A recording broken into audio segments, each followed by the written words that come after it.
어명을 받으시오. 사극 드라마에 보면 왕의 명령을 전달하는 사자가 나오죠. 메신저. 사자가 신하에게 가서 왕의 명령을 전달하려고 하면 정말 왕이 보낸 사자인지를 알아볼 수 있는 표식을 본 순간 그는 그 자리에 꿇어 엎드립니다. 마치 지금 자기 앞에 진짜로 왕이 나기라도 한 것처럼. 그리고 사신을 향하여서 절을 하는데 그 이유는 사신이 선 방향이 바로 임금이 사는 궁궐의 방향이기 때문입니다. 그리고 나서 그 자기 앞에 서 있는 사신이 왕이라도 된 것처럼 그가 하는 말을 뭐든지 듣고 복종하게 되는데, 심지어는 어명이니 이 사약을 드시오 라고 말하여도 성은이 망극하여이다 하면서 그 사약을 먹고 맙니다. 여러분들도 아마 몇 번쯤은 보셨을 법한 이 장면은 하나님의 사람이 하나님의 말씀을 받을 때에 어떠한 자세여야 하는지에 대해서 정확하게 말해줍니다. 하나님의 말씀은 계시된 진리다라고 성경은 가르칩니다. 계시라는 것은 헬라어의 아포칼립시스라고 말합니다. 아포칼립시스는 덮여져 있었던 어둠 속의 무엇을 열어서 빛으로 드러나게 해서 누구나 보는 사람이 알아들 수 있게 보여주는 것을 말합니다. 그것을 계시, 아포칼립시스, 리빌레이션이라고 부릅니다. 신약 성경의 사도 바울이 갈라디아서에서 편지를 쓰면서 성도들에게 이렇게 이야기를 합니다. 지금 내가 너희들한테 지금 전하고 있는 이 복음은 내가 사람에게 받은 것도 아니요 사람에게 배운 것도 아니요 오직 예수 그리스도의 계시로 말미암은 것이다. 다른 성경인 에베소서에서는 자기가 기록한 편지에 대해서 말하기를 이것은 곧 계시로 내게 비밀을 알려주신 것을 간단하게 기록한 것이다 라고 말했습니다. 바울의 서신들에 대해서 다른 사도가 말하기를 다른 성경과 같이 형제 바울이 쓴 그것을 억지로 풀다가 멸망에 이른다, 맘대로 해석하지 말아라 하고 경고하는 장면이 나오는데, 이 말은 곧 형제 바울이 쓴 그 서신이 하나님의 계시인 성경 말씀임을 인정하고 있는 장면입니다. 하나님의 말씀이 어두움 가운데 살아가던 자들에게 계시되어 보여줬을 때에 그 계시를 계시로서 받아들이는 것을 계시를 수납한다라고 이야기합니다. 우리 신앙의 선배들은 하나님의 이 진리의 말씀이 일반 교훈들과 달라서 우리에게 영원한 절대적인 영향을 미치기 때문에 그것을 받아들여야 한다라고 이야기합니다. 여러분들이 이 집 정리를 할 때에 수납 공간, 수납함 이런 말을 하죠. 이 받을 숫자에 드릴 납자를 써가지고 뭔가를 받아서 넣어둔다는 식으로 우리가 사용을 합니다. 그런데 한자는 똑같아요. 똑같이 수납을 쓰는데 우리가 이 신학에서 성경을 이야기할 때, 계시론에 대해서 이야기할 때 수납한다는 것은 무엇이냐면 하나님이 말씀하신 바의 계시를 절대적인 권위를 가진 진리로 알아서 모든 것이 이 진리에 의해서 판단되어질 만한 최종적인 권위를 가진 것으로서 그대로 수용한다, 믿는다라는 뜻입니다. 이것을 우리 신앙의 선배들이 계시를 수납한다, 하나님의 말씀을 수납한다라고 이야기했습니다.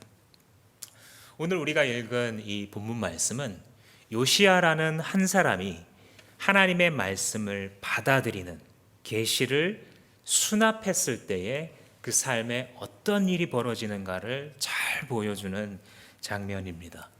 성경에는 위대한 신앙의 인물들이 많이 나타나지만 요시야처럼 흠이 거의 없는 인물들은 매우 드물죠.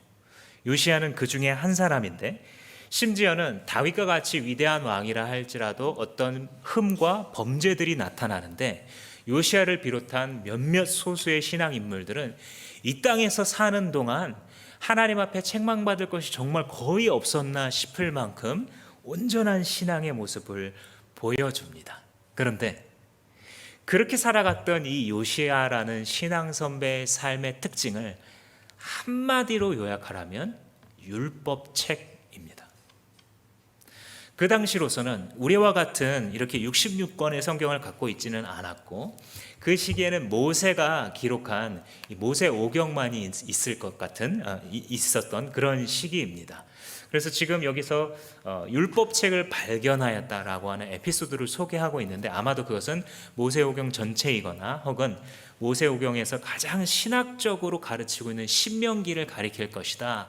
보통 이렇게 우리가 해석을 합니다. 그런데 바로 그 율법책, 우리로 말하자면 성경이죠. 성경을 발견한 이 사건이 이 한 사람과 궁궐과 유다 백성 온 나라에 어떤 영향을 미쳤는지 가르쳐주고 있습니다. 이걸 좀 더 살펴보려면 그의 할아버지 때로 거슬러 올라가야 돼요. 수십 년 뒤로 플래시백을 해서 돌아가 보면 므낫세라는 할아버지가 있습니다. 이 므낫세라는 할아버지는 우리가 지난주에 살펴봤던 히스기야, 경건한 하나님의 사람의 아들이에요. 그런데 우리가 예상하는 바와 달리 히스기야와는 정반대의 길을 걸어간 사람입니다. 히스기야는 손꼽힐 만한 경건의 왕이었다라고 하면 이 므낫세는 남북 이스라엘을 통틀어서 첫째가거나 둘째가거나 하는 가장 악한 왕 중에 한 명입니다. 55년 동안 이 남유다를 다스렸기 때문에 역시 남북 이스라엘을 통틀어서 제일 오래 다스린 왕이 바로 이 므낫세 왕이었으나 그의 통치 중에서는 결국은 아무것도 하나님 앞에 드러낼 것이 없는 그런 삶을 살아갔던 게 이 요시야의 할아버지입니다. 어느 정도로 악했냐면 하나님께 예배 드리려고 우리가 이렇게 모이잖아요. 당시에 성전에 여호와 하나님을 예배한다, 제사한다 하는데 그 성전 안에다가 이방 신상들을 막 세우는 사람이 바로 이 므낫세입니다. 자기 아들을 이방신에게 바치기 위해서 아들을 불에 태웁니다. 그게 당시에 몰렉과 같은 그 신들이 아주 이 사람들의 마음을 현혹하여서 사람들의 삶을 부패시켰던 방법인데 그걸 그대로 따라하고 귀신을 불러내서 자기의 미래가 어떻게 될지에 대해서 물어보는, 오늘날 우리가 무당과 박수를 찾아가서 하는 그 일들을 그대로 했던 사람이 므낫세입니다.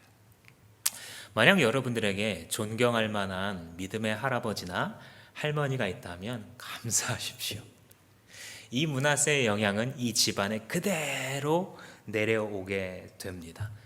이 므낫세가 너무나 악했기 때문에 여러분들 큐티를 해보셨으면 뭐라고 하나님이 말씀하시냐면 내가 이 므낫세 때문에 유다를 멸망시키겠다라고 결국은 선포하기에 이릅니다. 이 선포는 돌이킬 수 없는 선언이어서 실제로 얼마 뒤에 이 유다 왕국마저도 북이스라엘처럼 멸망하게 되죠. 지긋지긋했던 이 므낫세의 통치가 끝나게 되면 그의 아들 아몬이 왕이 되어서 2년 동안을 다스리는데 그의 삶과 다스림에 대해서 성경은 별로 할 말이 없었습니다. 다만 이런 말을 기록하였습니다. 아몬은 자기 아버지처럼 했더라. 무슨 말입니까? 똑같이 악한 길로 살아갔다라는 것입니다. 보다 못한 신하들이 이 아몬을 궁궐에서 붙잡아 죽입니다. 백성들이 아무리 그래도 왜 주군을 죽일 수가 있는가 하면서 아몬을 죽인 신하들을 처형하고 이 아몬의 8살 난 어린 아들이었던 요시야를 왕위에 앉히게 됩니다. 그때부터 요시야가 성장하게 되는 거죠. 요약을 해보자면 우리가 방금 전에 성경에서 손꼽을 만한 위대한 하나님을 향한 헌신과 사모함을 보여줬던 이 요시야의 성장 환경은 최악의 것이었습니다. 믿음의 사람을 기대할 수 없는 집구석입니다. 그가 자라난 이 환경은 영적으로 불우하면 불우했지, 매우 불리하면 불리했지, 유리한 것이라고는 찾아볼 수 없는.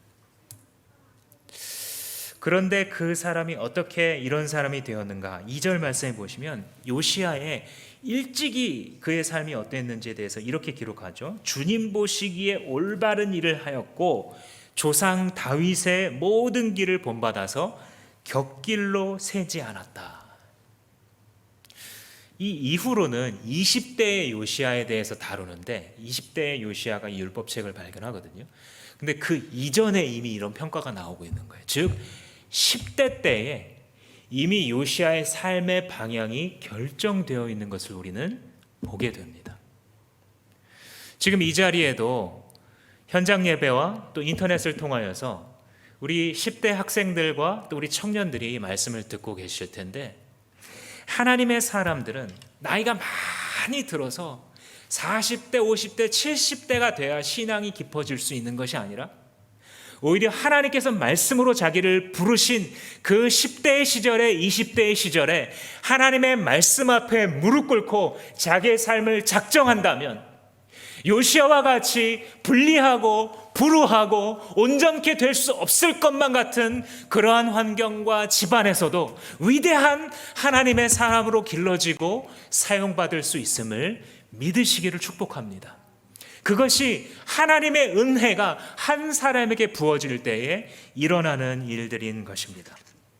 반대로 아무리 유리한 환경에서 자라났다 할지라도, 아무리 자기의 엄마 아빠가 목회자이고 중직자이고 교회에 열심히 있는 귀한 신앙인이라 할지라도 반드시 하나님 앞에 올곧은 인생, 빛나는 인생을 살라는 법은 없습니다.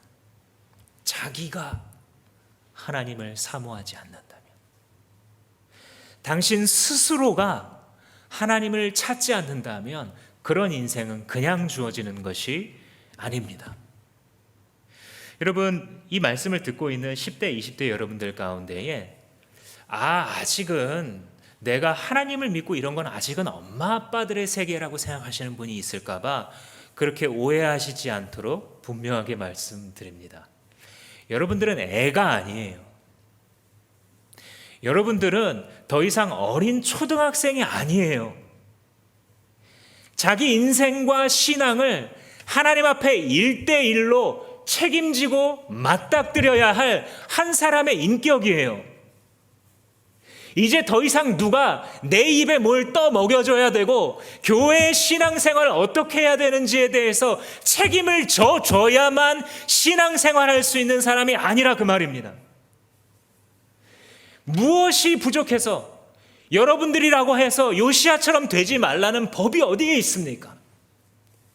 내가 하나님 앞에 헌신하기로 작정한다면 당신이 10살이건 15살이건 20살이건 상관없습니다. 하나님, 내가 당신을 사모합니다. 나를 써주소서.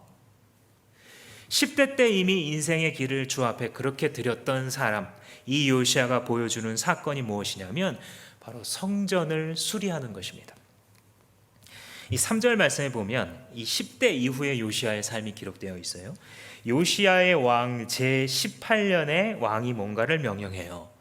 이 요시야가 8살 때 왕위에 올라서 제18년이 되면 몇 살입니까? 25살 아니면 26살 정도로 볼 수 있겠죠. 20대 중반입니다. 그때 그 입으로 처음 나오는 명령이 뭐였냐면 성전 수리합시다 였어요. 50대 왕이 아니라고요. 이 20대 중반의 젊은이의 입에서 그동안의 묵상과 생각과 고민 속에서 내가 어떤 왕이 되고 나의 인생이 어떤 인생이어야 되는가에 대해서 생각하고 고민한 결과 그의 입에서 튀어나왔던 말은 뭐냐면 우리 성전 수리해요 였습니다. 성전이 무엇입니까? 하나님을 예배하고 높이는 곳입니다. 이 젊은이는 어느 날 갑자기 25살의 시절에 뭔가의 영향을 받고 필을 받아서 하고 있는 말이라기보다는, 그가 어렸을 적에는 제대로 표현할 수 없었으나 10대 시절에는 논리정연하게 어른들에게 설명할 수 없었으나, 그러나 마음 한가운데에서 불타오르며 성장하고 있었던 살아계신 하나님에 대한, 유일하신 참신에 대한 자기의 신앙과 사모함을 가지고 켜켜이 쌓였던 말씀의 묵상의 결과로서 이 말을 드디어 입 밖으로 끄집어내는 것입니다. 무너진 예배를 회복합시다. 우리 할아버지 때부터 망가뜨려진 이 성전을 수리합시다 라고 하는 명령을 그가 말하게 됩니다. 이건 우연한 사건이 아니에요. 이 4절 말씀에 보시면 성전을 수리하라고 사람을 보내서 지시하는데, 거기에 4절 첫 부분에 백성들이 주님의 성전에 바친 헌금을 가지고서 이 수리를 할 때 필요한 재료도 사고 석공이나 목수들을 고용하라고 이야기를 합니다. 건축업자들에게. 그런데 그때 가만 보시면 이미 뭘 냈어요? 백성들이 헌금을 이미 냈다는 거예요. 가만히 생각해 보시면 악한 할아버지가 55년을 다스렸고 악한 아버지가 2년을 다스렸기 때문에 최소한 57년간 이 신앙의 공동체는 암흑의 시기를 지나고 있었는데, 아무 이름도 없는 빛도 없는 백성들 가운데 어떤 사람들이 있었어요. 이미 하나님의 성전이 회복되는 것을 사모하는 가운데에 주님 앞에 가져와 드리고 있는 백성들이 이미 있었던 거예요.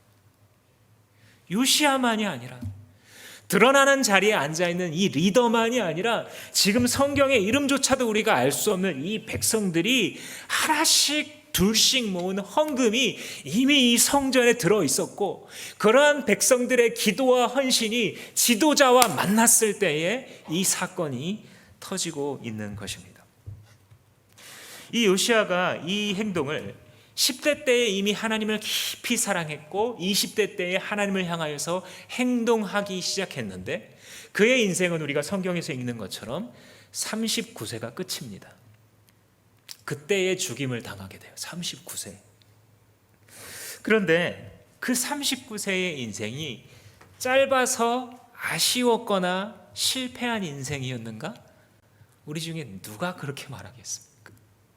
하나님 앞에 이 39년의 짧은 인생을 불꽃처럼 타올라 바쳐드렸던 이 요시야 청년에게 우리가 무엇이라고 그의 인생을 평가하거나 폄훼할 수 있겠습니까? 사랑하는 성도 여러분, 여러분 어떤 인생을 꿈꾸십니까? 므낫세처럼 67세를 살았어도, 즉 자기 손자 요시야보다 30년 가까이를 더 살았어도 사는 이 죄뿐이요, 길게 살았어도 하나님 앞에 드릴 것 하나 없는 인생을 꿈꾸십니까? 아니면 그보다 훨씬 짧았어도 주님 앞에 후회 없이 드린, 남김없이 주 앞에 헌신한 인생을 꿈꾸십니까? 여러분, 인생이라는 것은 길다고 꼭 좋은 게 아닙니다. 반대로 목사님 그렇죠, 인생 한번 짧게 살다 갈 거예요, 저 젊어서 죽고 싶어요. 짧다고 멋있는 게 아닙니다. 멋진 인생이란 지금 이곳에서부터 영원한 삶을 시작한 인생입니다. 하나님께서 자기의 백성들에게 약속하신 영원한 천국에서의 삶을 지금 말씀을 받은 그 순간부터 시작한 사람, 그 사람의 인생이 멋진 인생입니다. 당신의 나이가 10살이건 70살이건 주님의 진리가 가슴에 떨어졌을 때 그 순간부터 하나님의 영원한 나라를 살아갈 사람을 넘어뜨릴 사람은 이 세상에 아무도 없습니다. 그때 놀라운 일이 일어납니다. 성전을 수리하려고 했을 뿐인데 핵폭탄이 던져지는 거예요. 바로 이 율법책을 발견한 사건은 이 이스라엘의 이 역사서 전체를 읽어봤을 때에 가장 의미가 깊은 사건입니다. 이 요시야 왕이 성전을 수리하라면서 이 어명을 전달한 신하가 바로 서기관 사반이었어요. 이 사반이 가서 성전에 있는 공사하는 사람들과 대제사장 hil기야를 만납니다. 근데 그때 이 대제사장 hil기야가 사반이시여, 내가 지금 뭔가를 발견했습니다 하고 두루마리 하나를 들고 오는데 그게 바로 모세의 율법이었습니다. 이 두루마리를 받아서 서기관이니까 글씨를 읽을 수 있는 이 사람이 읽어봤을 때에 이미 그는 직감했습니다. 이걸 지체 없이 왕에게 가져갑니다. 왕이시여, 대제사장이 이것을 줍니다. 한번 꼭 들어보셔야 됩니다. 왕을 앉혀놓고 성경에 따라자면 큰 소리로 성경을 봉독합니다. 근데 이 말씀을 들으면서 요시야는 견딜 수 없는 것이 계속 올라와서 결국은 옷을 찢어버립니다. 그 옷을 왜 찢었는지를 알아보기 이전에 말씀을 지금 이 율법책을 발견했잖아요, 성전에서. 근데 발견했다라는 것은 전제가 뭐예요? 그 전에 어땠다는 거예요? 잃어버렸다는 거죠. 잃어버렸어요. 뭘요? 주님의 말씀을. 주님의 말씀이 잃어버린 공동체가 어떤 것인가를 성경은 기록하고 있는 거예요. 주님의 말씀이 그 삶에서 사라진 한 신앙의 삶은 어디까지 망가지는지를 성경은 기록하고 있다는 것입니다. 근데 언제부터 잃어버렸을까요? 악한 할아버지 므낫세 왕 때부터였을 겁니다. 왜냐하면 증조 할아버지 히스기야는 율법책을 읽었었던 것 같아요. 열왕기에는 안 나옵니다. 근데 역대기를 읽어보면 여기 히스기야가 율례에 따라, 율법에 따라서 유월절을 지키고 제사를 회복하는 장면들이 등장해요. 그래서 히스기야가 지금 모세 율법을 참고하고 있구나를 느낄 수 있어요. 그런데 그 아들이었던 악한 왕 므낫세는 하나님의 말씀과는 전혀 상관없는, 여호와의 종교를 없애지는 않았어요. 우리로 말하자면 교회를 안 다니지는 않았다고요. 예배를 참석 안 하지는 않았어요, 므낫세가. 그러나 하나님께서 원하시는 신앙이 아니라 제멋대로의 삶, 주님의 계시의 말씀이 지시하시는 바대로가 아니라 내가 옳다고 판단하는, 말씀도 듣기는 듣지만 내가 옳다고 판단하는 길을 따라서 그는 걸어갔던 것입니다. 그러니까 단순하게 계산해도 므낫세 55년 동안 율법책은 부재했으며 아몬 2년 동안 율법책은 부재했고 요시야가 왕위에 오른 지 18년째에 발견했기 때문에 그 18년 동안 부재했어요. 다 합치면 70년이 넘어가는 기간 동안 이 개인과 공동체에는 주의 계시의 말씀이 없었던 겁니다. 므낫세와 아몬의 통치 기간이 이 남유다의 역사에 있어서 암흑기와 같은 시간이었는데 그 암흑기는 결코 이 율법책의 부재와 무관한 게 아닙니다. 무엇이 먼저이고 무엇이 나중인지, 율법책이 없는 게 먼저인지 악한 통치가 먼저인지 알 수 없을 정도로 긴밀하게 하나님 말씀의 부재와 이 공동체의 타락은 엮여 있는 것입니다. 만약 우리의 삶에서, 우리 개인의 삶에서 말씀이 사라지면 어떻게 될까요? 계시가 그 권위를 우리의 삶에서 잃어버리면 어떻게 될까요? 써 있잖아요. 암흑기가 찾아옵니다. 내 인생에 있어서 지워버리고 싶은 시기, 그 시기가 찾아오는 것입니다. 한 신앙 공동체에서 말씀의 힘이 약해지면 어떻게 될까요? 역시 암흑기가 찾아옵니다. 교회사는 이 사실을 반복적으로 보여줍니다. 교회사가들이 중세를 일컬어서 천년의 잠을 잔 교회다라고 하는 무지막지한 말을 합니다. 아니 10년도 아니고 1000년이라니.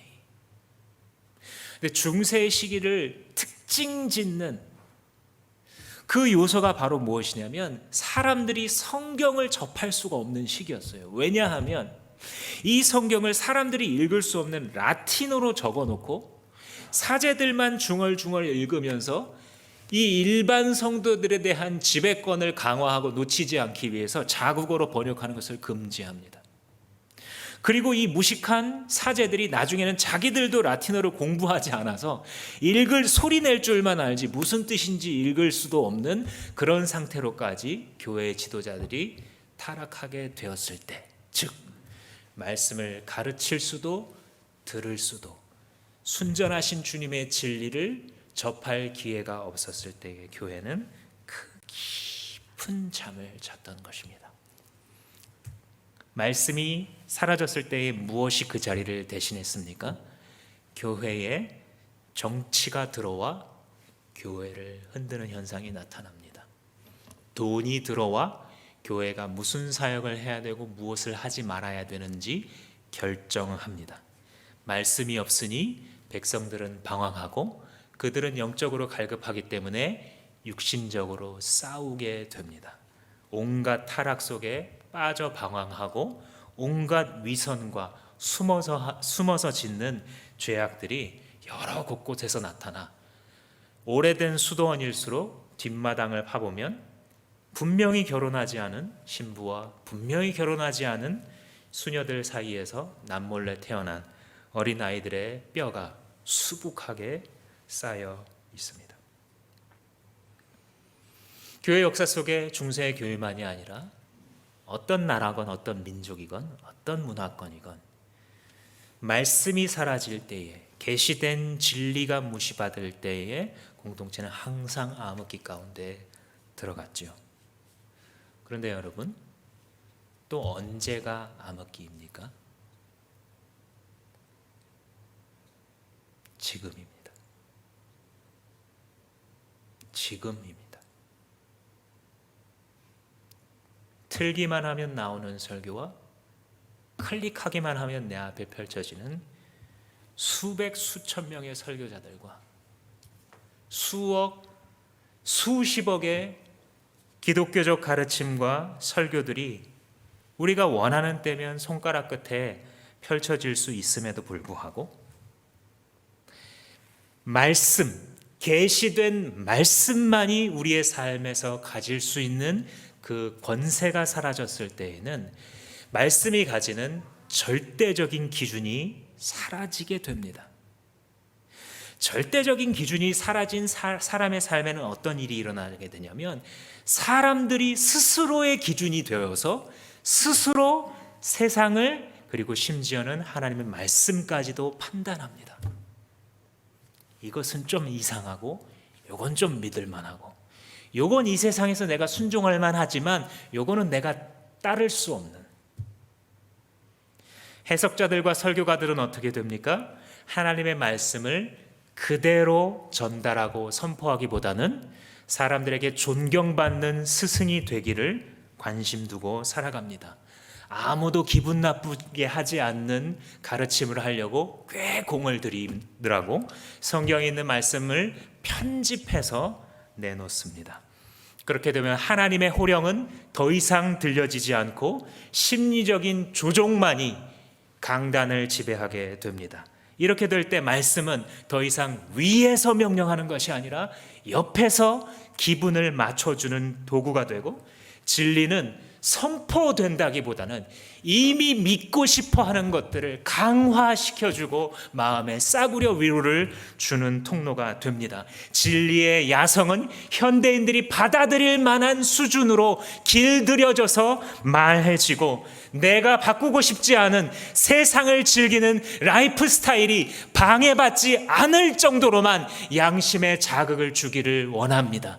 그러한 가르침을 듣고 나면 내가 죄로부터 조금 멀어진 것 같은 카타르시스를 느끼면서 또 한 일주일을 살아가고 그러나 더러움 가운데 다시 반복하고 돌아오게 되는 아무런 능력을 말씀이 발휘하지 못하는 신앙생활이 연속됩니다. 이렇게 될 때 결국 교회는 능력은 사라지고 세력만 남게 되며 죄인이 죄인을 정죄하고 소경이 소경을 인도하는, 예수의 이름보다는 개인들의 이름이 중시되는 그런 교회가 되고, 욕망대로 자기만의 세계로 일요일 저녁부터 돌아가는 일이 무한히 반복되는 일이 교회 전체 문화를 지배하게 될 때, 그리고 그런 일이 나라 전체와 세계의 교회 위에 팽배해 있는 그런 때가 바로 암흑기 아니겠습니까? 하나님의 말씀이 잃어버려진 그 시대에 여러분들에게, 여러분들의 가슴 속에 지금 말씀은 어디에 있습니까? 하나님의 계시된 이 진리는 당신의 삶에서 어느 정도 높이에 올려져 있습니까? 저는 종종 핸드폰을 잃어버립니다. 여러분, 핸드폰 잃어버려 보셨습니까? 보통 일이 아닙니다. 모든 게 여기 다 들어있기 때문에 날씨도 체크해야 되고, 일정도 봐야 되고, 기온도 봐야 되고, 비가 오나 안 오나, 미세먼지는 어떻고, 오늘 감염자 몇 명 나왔는지 뉴스도 알아야 되고, 송금도 해야 되고. 이게 한 3시간만 사라지면, 한나절만 없어지면 우리는 패닉 속에 빠집니다. 여보, 내 핸드폰 못 봤어. 이틀에 한 번꼴로 저희 집에서 일어나는 일입니다. 여러분들도 그런 경험이 있으시죠? 하물며 말씀이 사라지면 여러분들의 영혼에 무슨 일이 일어난다고 생각하십니까? 생명을 보여줄 수 있는 유일한 은혜의 수단, 계시된 하나님의 말씀. 그 말씀이 무시받았을 때에 내 영혼의 집에서는 무슨 일이 벌어질까요? 나는 얼마나 망가질 수 있을까요? 경건해 보였던 한 사람의 삶이 무너져 내릴 때에 우리가 놀라지만 사실은 그리 놀랄 일이 아닌 것입니다. 절대적인 권위를 갖는 주님의 계시의 진리가 내 삶에서 더 이상 의미 있는 위치에 있지 않을 때에 그의 멸망은 이미 예고된 것입니다. 시간차를 두고 때로는 몇 달, 때로는 몇 년, 때로는 10수년 뒤에 찾아올 뿐, 말씀을 잃어버린 시대의 개인과 공동체와 국가는 항상 같은 결과로 나아갔습니다. 그런데 그 율법책을 지금 발견했다는 겁니다. 70여 년간 이 나라를 다스리지 못했던 이 말씀이 그에게 발견되었을 때 요시야는 그 계시의 말씀을 하나님의 것으로 수납합니다. 주님께서 지금 내 앞에 서셔서 엄명을 내리시는군요. 주님의 은혜가 만극하오니 그 말씀대로 내 삶에 이루어지소서. 계시의 말씀을 받아들인 것이죠. 근데 이 말씀을 수납했을 때, 계시의 말씀을 계시로서 수납할 때에 무슨 일이 벌어지냐면 첫 번째, 고통이 일어나요. 여러분, 말씀은요, 우리가 주 앞에 참으로 거듭나기 전까지는 재밌는 거나 맛있는 게 아니에요. 성경에 하나님의 말씀이 꿀처럼 달고 송이꿀처럼 달다는 말씀은 회심하지 않은 자에게 하는 말이 아닙니다.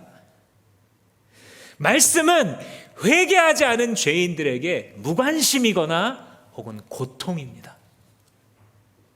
왜 고통이냐면 내 안에 득식을 하는 죄에 대해서 이것이 비추면서 나오기 때문이에요.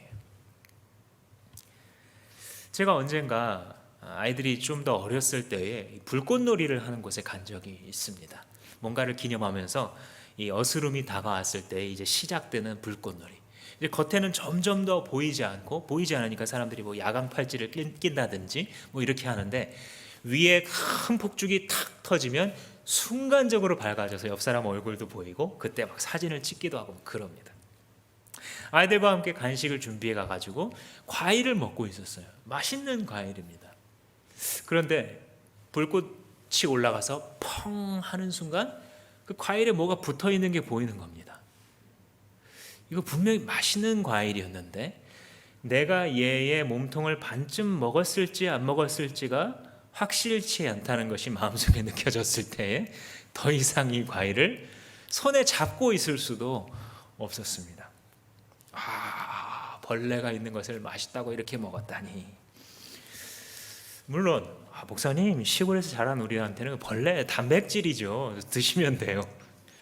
이렇게 말씀할 분들이 있는지도 모르겠습니다. 그러나 여러분, 죄가 죄됨을 분명하게 밝혀 보여주는 말씀을 정말 수납하게 되는 순간에는 내 안에 들어가 있는 온갖 종류의 외식과 가증스러움과 위선과 더러움과 음란함과 미움과 다툼이 다 드러나기 때문에 그 가슴이 찢어지는 고통을 안 느낄 수가 없습니다. 요시야가 하나님의 말씀을 수납한 수많은 믿음의 사람들과 똑같이 주님의 말씀을 들었을 때에 옷을 찢었는데 그 옷을 찢은 것은 무엇이냐면 옷을 찢기 이전에 가슴이 찢어지고 있는 겁니다. 도대체 이 공동체가, 이 유다 공동체가 하나님의 말씀을 수십 년간 제쳐놓고 이렇게 살아왔기에 이 집구석이, 이 나라 구석이 이 모양 이 꼴이었구나. 하나님, 주님의 말씀에 이렇게 기록해 놓으셨는데 우리 할아버지 때로부터 우리 아버지 때로부터 주님 앞에 지은 죄악이 너무 많은데 주님은 어떻게 하면 좋겠습니까? 우리를 불쌍히 여겨주십시오. 그 가슴을 찢은 것이 바로 이 옷을 찢은 사건입니다. 우리가 지난 주일 예배를 드릴 때에 부분일식이 있었다는 뉴스 보셨습니까? 세계의 어떤 곳에서는 금환일식도 있었대요. 이 일식의 종류가 뭐 최소한 3-4가지가 있다고 하는데 부분만 가리면은 이 태양빛이 지구에 비쳐야 되는데 중간에 달이 하필 탁 끼어들어서 조그만한 달이지만 그것을 가렸을 때에 이 빛이 제대로 전달되지 않는 현상을 일식이라고 그러잖아요. 태양이 먹혔다 뭐 이런 뜻이겠죠. 그런데 부분적으로만 가리는 거는 부분일식, 완전히 다 가리는 거는 계기일식 뭐 이렇게 부르고 중간에 달이 조그만한 상태로 들어가서 금반지 모양만 남게 되면 금환일식 뭐 이렇게 이제 부른다고 해요. 우리나라에서는 이 부분일식만 있었다라고 합니다. 그런데 이 일식이 아무리 달이 태양을 많이 가리더라도 조그만한 부분만 남겨도 그냥 맨눈으로 쳐다보면 절대 안 된다는 경고를 이 일식에 관련된 이 뉴스마다 계속 하더라고요. 과학자들이 계속 이 경고를 해요. 이 태양이 평상시에는 볼 수도 없는데 상당히 많이 작아지기 때문에 사람들이 보려고 자꾸 하다가 눈에 손상을 받는다는 거예요. 근데 여러분, 이 계기일식을 향해서 갈 때 제가 봤던 어떤 다큐멘터리 하나는 계기일식, 그러니까 다 닫혀지는 그 일식을 향해서 갈 때 점점 태양이 줄어들면서 나중에는 그 반지에 그 꼬다리 같은 그만큼만 탁 남는다는 거예요. 그래서 빛이 우리 말로 표현해 보면 한두 줄기만 남기 때문에 그림자도 굉장히 선명해지고 그 순간에 빛이 한 줄기만 오기 때문에 사람들이 그냥 보고 싶은 유혹을 느끼는데 빛이 만약에 한 단 10%만 남겨져 있어도 맨눈으로 보게 되면 몇 초 만에 영구적인 손상을 입는다고 해요. 각막이. 그거를 조금 더 지켜보게 되면 실명을 하게 되기 때문에 특수한 어떤 렌즈를 바르거나 이 어떤 효과를 준 것을 가지고 태양을 보도록 하는 그런 것들을 여러분들 보셨을 겁니다. 죄인이 말씀 앞에 섰을 때에 죄인의 심령은 영구적인 손상을 입는 겁니다. 그냥 말씀이 어떤 교훈 중에 하나로 들려지는 게 아니라 이게 하나님의 계시이구나. 영원히 변치 않는 세상은 다 풀어지고 없어지고 지진 나고 지형조차 달라지고 없어진다 할지라도 영원히 변하지 아니하는 하나님의 진리된 말씀이구나라는 것을 깨달았을 때에는 죄인이 그 마음속에 가지고 있었던 죄를 향해 달려가기에 빨랐었던 그 심령 속에 영원한 공격이 주어지게 되는 것입니다. 그래서 요시야가 지금 보여준 것처럼 하나님의 말씀 앞에서 아파하는 이 애통이라는 것은 그가 참으로 말씀을 받아들이기 시작했다라는 증거가 됩니다. 계시가 수납되기 시작했다라는 증거가 되죠. 이 회개가 없이는, 이 애통이 없이는 말씀은 결코 재밌거나 맛있는 것이 아니고, 이 애통이 지나간 후에야 주의 말씀은 나에게 송이꿀과 같습니다 라고 고백하게 되는 것입니다. 그런데 이 말씀을 발견했었던 이 요시야가 그러면 우리가 어떻게 하면 좋을까 하나님의 뜻을 묻고자 했을 때 찾아간 사람이 바로 훌다 선지자였습니다. 그녀는 궁중에서 의복을 관리하는 한 남자의 아내였습니다. 그런데 요시야가 이 말씀을 하나님의 뜻을 물으려고 갔었던 선지자가 바로 이 여선지 훌다였다는 것이 우리가 좀 배울 점이 있습니다. 종종 우리가 교회에서 문화에 따라 교회마다 조금씩 다르지만 성별에 따라 어떤 설교자의 역할을 나누거나 구분하는 경우가 있는데 성경은 전혀 거기에 동의하지 않죠. 네가 남자이건 네가 여자이건 하나님께서 부르셨으면 그 말씀의 수종을 들 수 있는 것이 하나님 나라의 일이고, 사실상 이 동시대에는 예레미야 선지자가 이미 활동하고 있었음에도 불구하고 요시야 시대에는 스바냐 선지자가 이미 계시를 받아 활동하고 있었음에도 불구하고 하나님의 선택은, 그리고 그 하나님의 인도하심을 받은 이 요시야 왕의 선택은 여선지 훌다였습니다. 그에게 가서 우리가 어떻게 하면 좋겠습니까? 라고 물어보자 잘 읽으셨습니다. 하나님께서 이 나라를 멸망시키시기로 작정하였습니다. 그러나 당신은 하나님 앞에 애통하고 겸비하였기 때문에 당신의 때에는 이 땅에 평화가 있을 것입니다 라고 전달해 주게 됩니다. 뭐죠? 감추어졌었던 하나님의 비밀을 열어서 보여주는 것, 즉 계시, 아포칼립시스를 그에게 보여주는 것이죠. 근데 이러한 요시야가 마음에 찔려서 주님을 막 향해서 나아갔던 이 모습이 복음을 받은 사람마다, 진리를 받은 사람마다 계속 드러나요. 그래서 사도행전의 설교를 보면 사도들이 설교를 막 했을 때 처음에는 무슨 나사렛 목수가 다시 죽었다가 살아나고 말도 안 되는 말이라고 생각했었던 이 사람들이 결국은 하나님의 계시의 비침을 받았을 때에 마음의 찔림을 받아 우리가 그러면 어떻게 해야 됩니까? 어떻게 해야 하나님과 다시 화해할 수 있습니까? 라고 울부짖는 장면들이 나오게 되죠. 그러니까 정리하자면 하나님의 말씀을 교훈으로 듣는 것과 계시의 진리로 받는 것은 본질적으로 다른 일입니다. 왜냐하면 교훈으로 듣는다는 것은 이 교훈이 맞다 틀리다를 내가 결정합니다. 지금 이 교훈이, 이 가르침이 얼마나 쓸모 있는지는 내가 말합니다. 나는 별로 그거 상관없어. 나는 쓸모없어. 이게 교훈입니다. 근데 계시는 맞고 틀리고를 당신이 결정하는 게 아닙니다. 주님이 이미 말씀하셨습니다. 이게 맞다고. 하나님이 옳으시다고 이미 주님 말씀하셨습니다.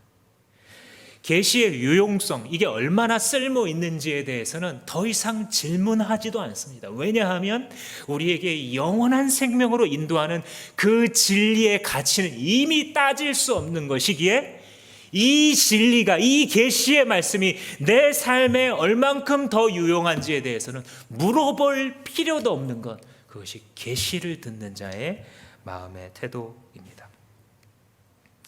우리가 병원에 갔을 때 엑스레이를 찍어서 내가 뼈가 어디가 부러졌나 볼 때에 엑스레이가 나를 찍고 분별하는 것이지 내가 엑스레이를 판단하는 게, 분별하는 게 아닙니다.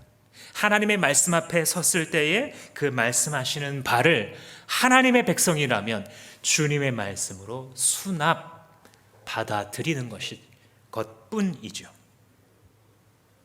마지막으로 한 가지를 나누고 마치려고 합니다.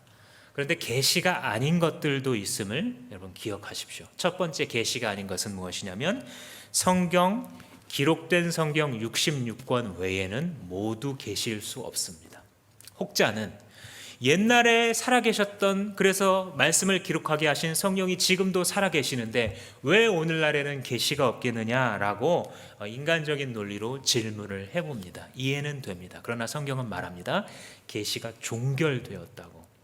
왜냐하면 선지자들이 주님의 계시를 받아 예언했던 모든 것들은 결국은 예수 그리스도를 가리키는 것이라고 예수님 스스로가 해석을 하셨습니다. 예수님께서 하나님의 최종 계시가 되어서, 히브리서 기자의 말씀처럼 하나님의 최종적 계시가 되셔서 이 땅 가운데 말씀이 되셔서, 말씀이 육신이 되셔서 이 땅 가운데 임하셔서 하나님의 진리를 충분하게 보여주셨고, 그에게 직접 배웠었던 사도들과 사도들의 직제자들이 예수님의 말씀을 풀어주는 서신서들을 기록하게 됩니다. 이 말씀들이 거룩한 선지자들과 사도들이 한 것 외에는 이 계시가 될 수 없는 여러 가지 그 증거 중에 하나는, 구약 시대와 신약 시대, 구약 성경과 신약 성경 사이에는 400년의 간격이 있어요. 말라기 선지자가 마지막으로 예언을 한 다음에 400년 동안 예언이 없었어요. 그런데 여러분 생각해 보세요. 그 400년 동안 그러면 선지자가 있었을까요? 없었을까요? 자칭 예언자라고 부르는 수많은 직업 선지자들이 분명히 있었겠죠. 그러나 그들이 가르치고 이것이 하나님의 말씀이요 한 것들은 신약의 성령의 감동을 받은 사도들과 그 집단들이 보았을 때에 이것들은 성경 아님 하고 이미 판단이 되었던 것입니다. 왜요? 하나님의 계시를 온전하고 충만하게 보여주신 그 성령께서 그들에게 그것을 분별하게 하셨던 것입니다. 최종적 계시인 예수 그리스도가 오시고 그의 말씀을 해석하는 선지서들과 요한계시록이 기록되었을 때에 우리의 삶과 신앙에 있어서 필요한 모든 진리는 이미 다 계시되었던 것입니다.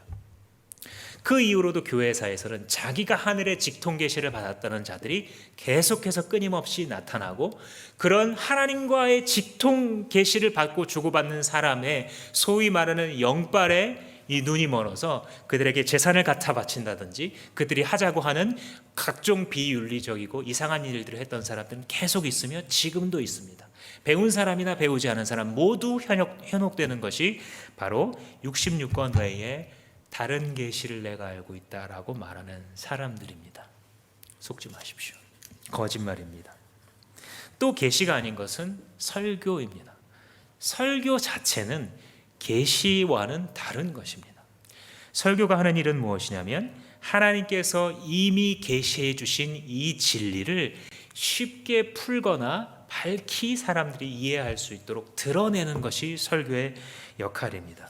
그런데 그 과정에서 진리가 듣는 사람들의 가슴 속에 뿌려지는 것이죠.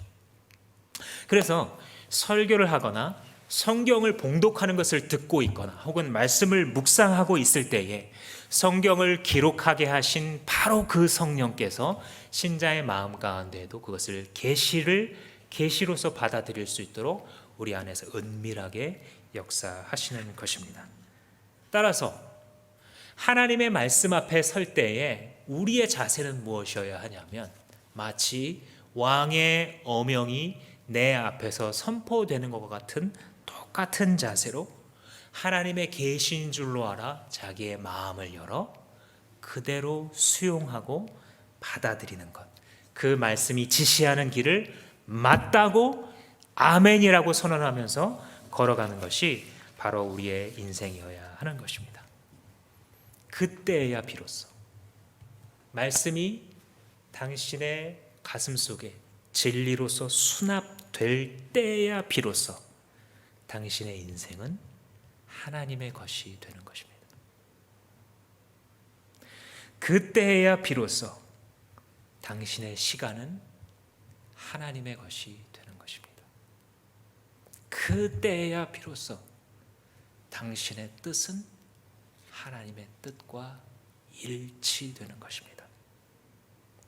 요시야가 일어나 전무후무한 종교 개혁을 단행하고 하나님의 마음을 시원하게 했었던 것은 그가 용감하고 지혜 있어서가 아니라 주의 계시의 진리를 계시의 진리 그대로 수납했기 때문입니다. 중세 이후의 종교개혁자들이었던 루터와 칼빈이 죽음의 위기 속에서도 성경으로 돌아가는 종교개혁을 끝까지 감행할 수 있었던 이유는 그들이 다른 사람들보다 특출난 용맹을 가지고 있어서가 아니라 하나님의 말씀의 본래의 자리, 즉 진리의 계시된 말씀으로서 받아들였기 때문에 가능한 일이었습니다.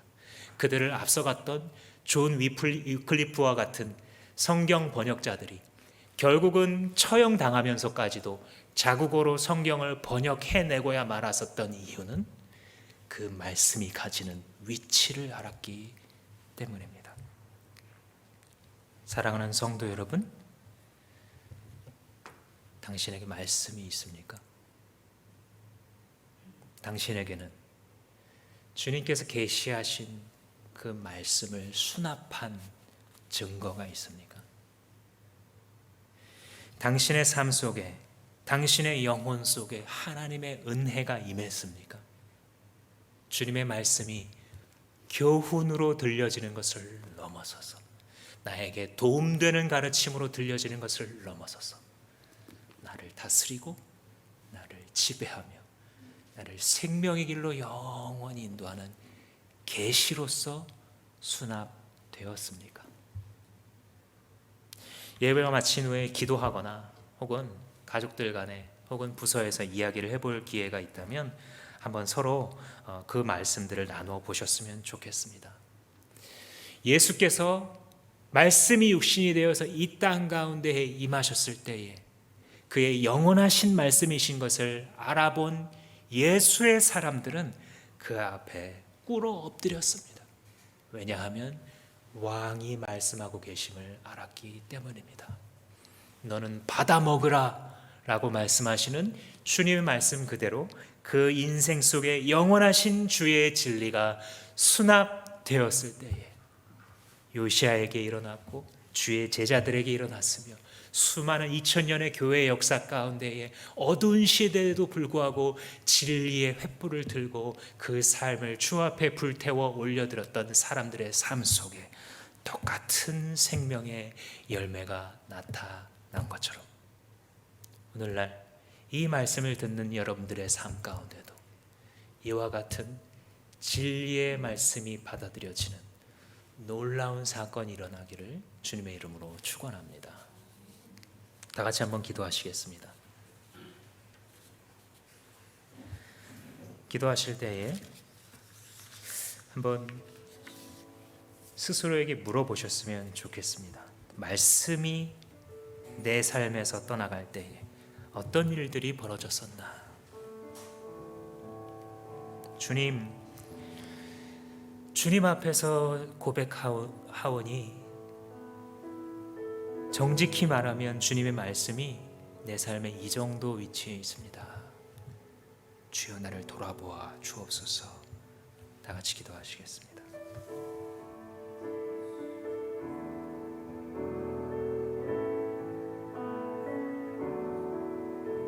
거룩하신 하나님, 당신 주의 말씀 앞에서 당신의 계시된 진리를 내가 무릎 꿇어 원하시는지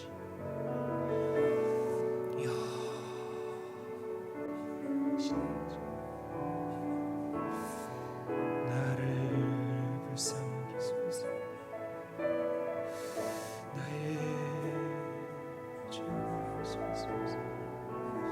말씀을 가까이 하시고 주의 것으로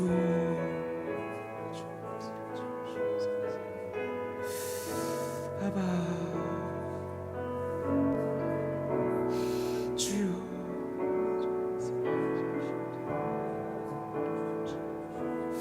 안쓰러운 말씀 주여 고백하는 것을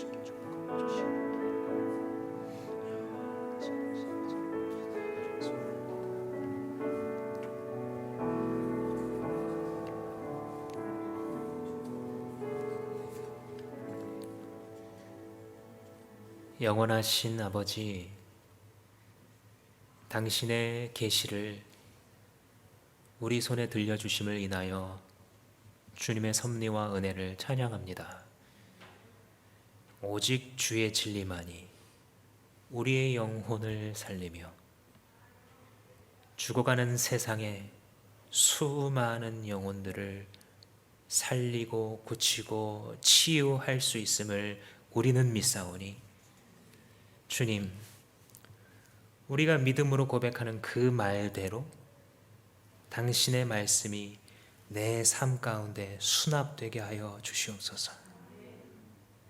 계시가 어명을 내리실 때에 주여 겸손히 무릎 꿇는 요시와 같은 마음을 주심으로 영원하신 말씀이신 예수 그리스도를 우리 마음속에 담지하고 남은 인생을 남김없이 후회 없이 살아가도록 주의 백성들을 축복하여 주시옵소서.